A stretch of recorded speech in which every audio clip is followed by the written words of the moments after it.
Coucou tout le monde, bienvenue dans cette nouvelle vidéo. Aujourd'hui, je vous prends pour une journée dans notre assiette. Donc, j'ai décidé de tourner cette vidéo le jour où j'ai fait mon aménagement et mon rangement cuisine. Sauf que je voulais bien dissocier le ménage et les recettes. Du coup, je vous poste cette vidéo aujourd'hui et c'est normal que j'ai la même tenue puisque ça a été tourné le jour même. Donc, je vais vous proposer un repas du midi, un goûter, un petit cocktail que j'ai fait pour mon mari et un dîner. Mais avant ça, je suis heureuse de vous annoncer que cette vidéo est en collaboration avec mon amie youtubeuse de la chaîne Le Monde de Anna. Donc, je vais vous mettre une petite bande-annonce avec ce qu'elle peut vous proposer comme contenu.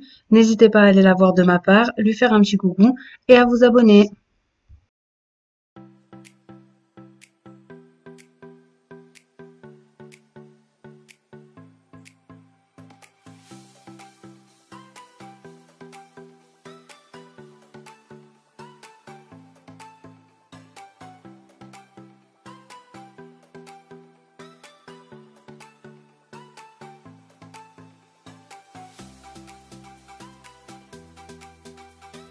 Comme vous avez vu, elle propose pas mal de bons plans et de très bonnes recettes. N'hésitez pas à aller faire un tour sur sa chaîne. Donc, nous poursuivons avec ma première recette du jour qui sera un tagine tunisien. En gros, pour cette recette-là, vous aurez besoin donc d'un oignon que je suis en train de faire revenir, d'une escalope de poulet coupée en dés, d'œufs et de petites pommes de terre rissolées comme ça que j'ai achetées directement faites, ou alors vous pouvez prendre des pommes de terre fraîches que vous coupez vous-même en dés. Donc, et des épices, ail, sel, poivre, curcuma, un petit peu de persil et de coriandre si vous voulez, enfin vous mettez ce que vous avez envie.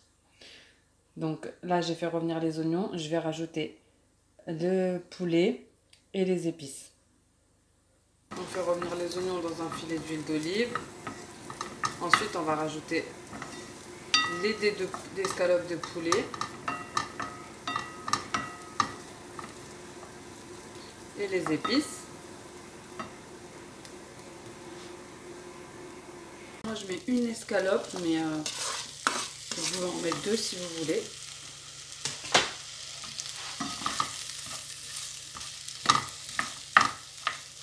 C'est vraiment une recette qui demande peu d'ingrédients, donc qui est économique et qui change un petit peu.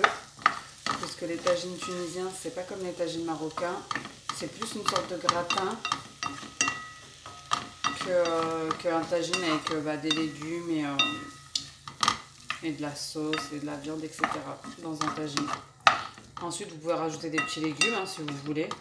Moi, je ne vais pas en rajouter. Poivre, donc moi je mets du poivre blanc, mais vous pouvez mettre du poivre classique. Sel.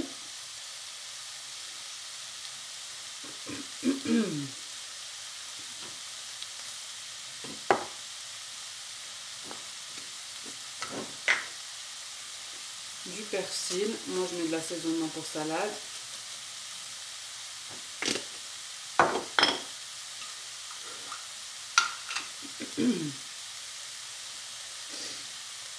Curcuma.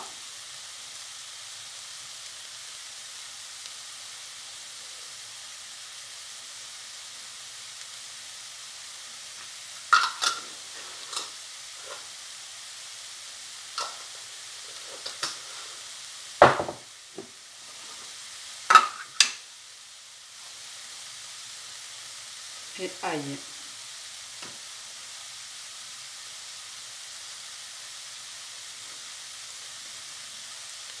Donc une cuillère à café de chaque. Et ensuite on mélange le tout. Je vais même rajouter un petit peu de piment doux. Après c'est comme chacun aime, comme chacun le souhaite. Vous faites à votre sauce. Mais en tout cas toujours mettre des épices, c'est ce qui donne du goût.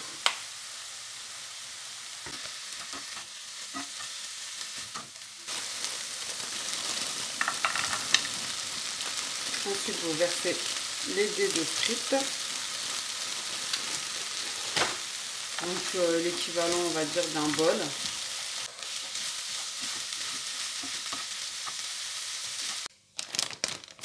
Donc dans un saladier, on va mettre les œufs. Moi j'en ai mis 6, vous pouvez en mettre jusqu'à 9 même.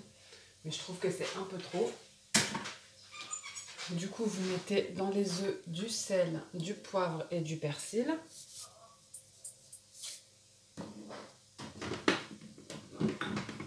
J'ai oublié de préciser qu'il fallait du gruyère et de la vache qui rit.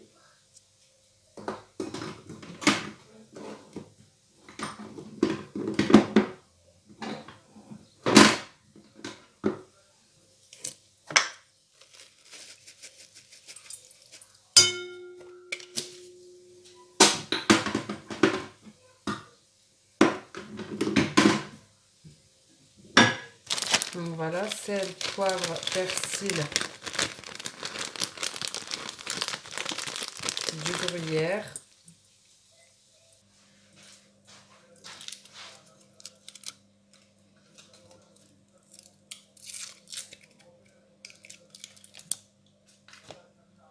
Donc moi je vais mettre 5 vaches qui rit. Vous pouvez en mettre 6 si vous voulez, vous pouvez en mettre moins. Vous pouvez mettre de la mozzarella, vous pouvez mettre du parmesan à la place du gruyère. Après c'est en fonction des goûts, hein. En fonction de ce que vous avez aussi dans le placard, hein, j'ai envie de vous dire en ce moment. On vient verser notre mélange donc dans un plat pour le four. Notre mélange œuf, la préparation œuf et fromage par-dessus et on enfourne à 180 degrés pendant environ une vingtaine de minutes, mais à surveiller.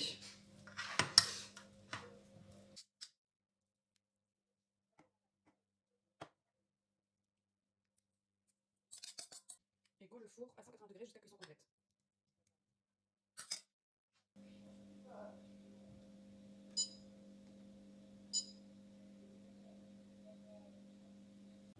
Donc je viens de le sortir du four, je l'ai laissé environ 15-20 minutes à surveiller à 180 degrés en chaleur tournante. Donc voilà ce que ça donne. Nickel. Avec ça, j'ai accompagné ça d'une salade de concombre feta, tout simplement.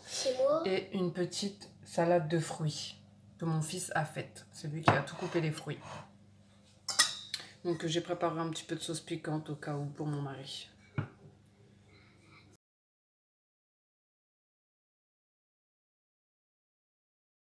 Donc on va passer à la préparation du goûter. Je vais faire un gâteau pomme mascarpone. Donc pour ça, vous aurez besoin de sucre roux, 140 g, 3 œufs,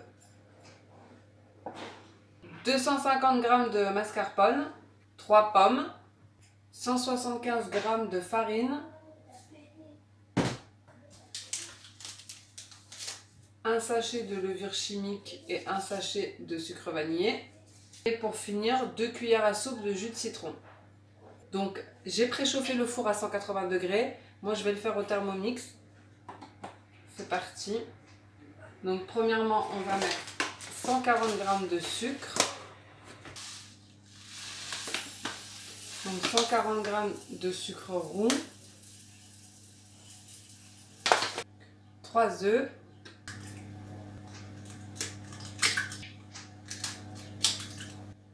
Donc c'est quelque chose que vous pouvez très bien faire sans Thermomix, hein. Simplement, moi, ça m'évite de sortir le batteur et les saladiers. Et ensuite, on mélange 3 minutes, vitesse 4. Je pense jusqu'à ce que le mélange blanchisse.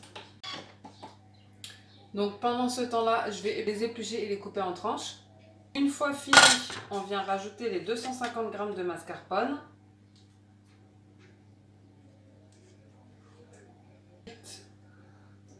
Les 175 g de farine.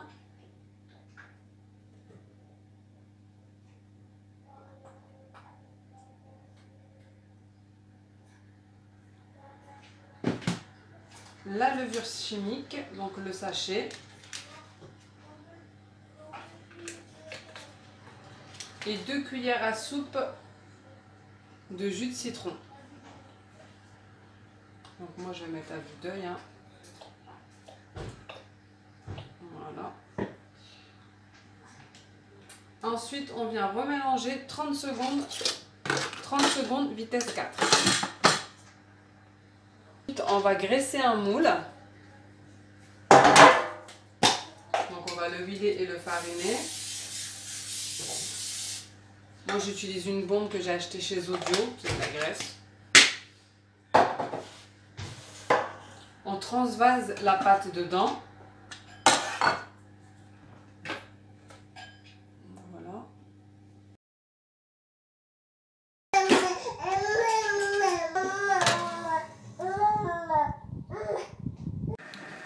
Donc voilà ce que ça donne. Moi je l'ai laissé un peu trop doré parce qu'au début il n'était pas cuit au milieu.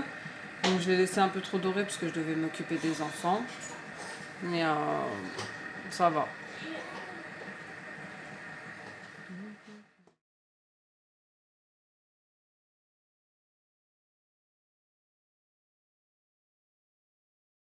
Ce petit moelleux aux pommes, je vous propose une recette de cocktail.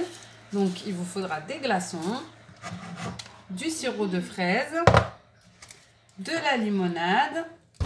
Donc moi je bois pas trop de gazeux, mais c'est pour mon mari. Et du jus d'orange. Vous mettez des glaçons, ici j'en mets 3. Vous ajoutez la moitié du verre de limonade, 0 si vous pouvez, et la moitié de jus d'orange. Donc moi j'en ai pris un 100%, mais vous pouvez le faire vous-même. Donc, et ensuite vous ajoutez le sirop de fraise et une petite rondelle de citron. Donc j'ai quand même goûté et il est super bon et super frais. Donc là c'est l'heure du repas, je vous garde avec moi pour le repas, je vais faire quelque chose de très simple et très sain. Donc je vais faire des brocolis que je vais faire à la vapeur, avec du riz que je ferai à la vapeur également et du saumon. Donc c'est des tranches de saumon que je vais mettre également à la vapeur. Donc moi je vais tout faire dans mon Thermomix. Je vais mettre mon riz dans le panier, je vais le rincer et le mettre dans le panier. J'ai déjà mis de l'eau dans le bol du Thermomix. Ensuite je vais mettre mes brocolis dans le Varoma et sur le plateau du Varoma je viendrai mettre un papier sulfurisé et mes tranches de saumon que je vais mariner avant. Voilà, donc je vous laisse avec les images.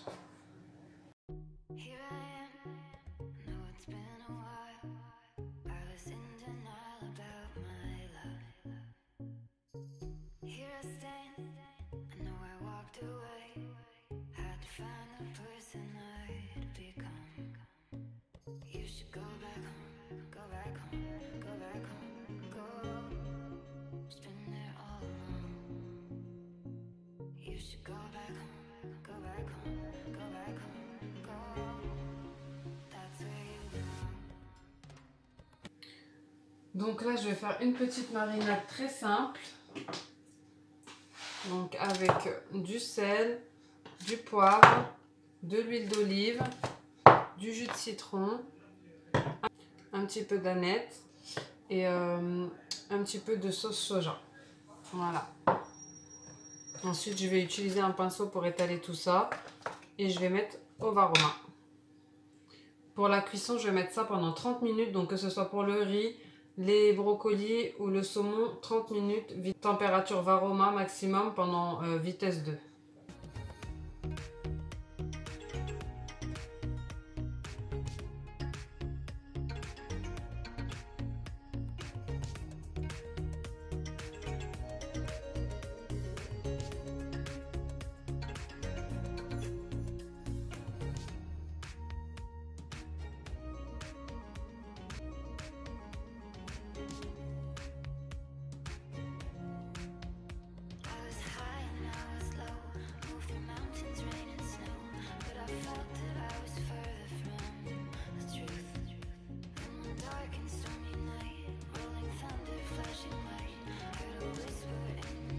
Donc j'ai dû remettre le riz dans une poêle parce que franchement c'est la première fois que je le fais au Thermomix et ça m'a pas convaincu du tout.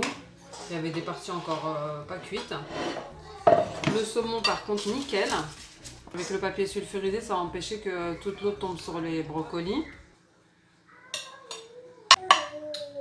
Et je vais faire revenir les brocolis à la poêle avec un petit peu de soja et un petit peu de sésame, un peu d'huile d'olive.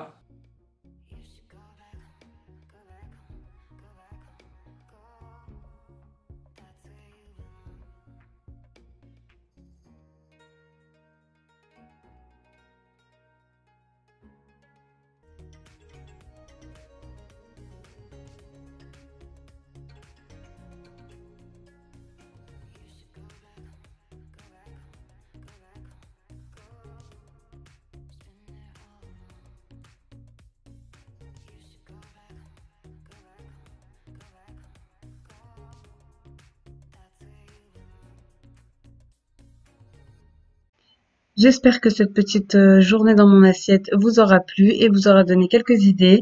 Si c'est le cas, n'hésitez pas à me laisser un petit pouce bleu et un commentaire qui va avec, ça fait toujours plaisir.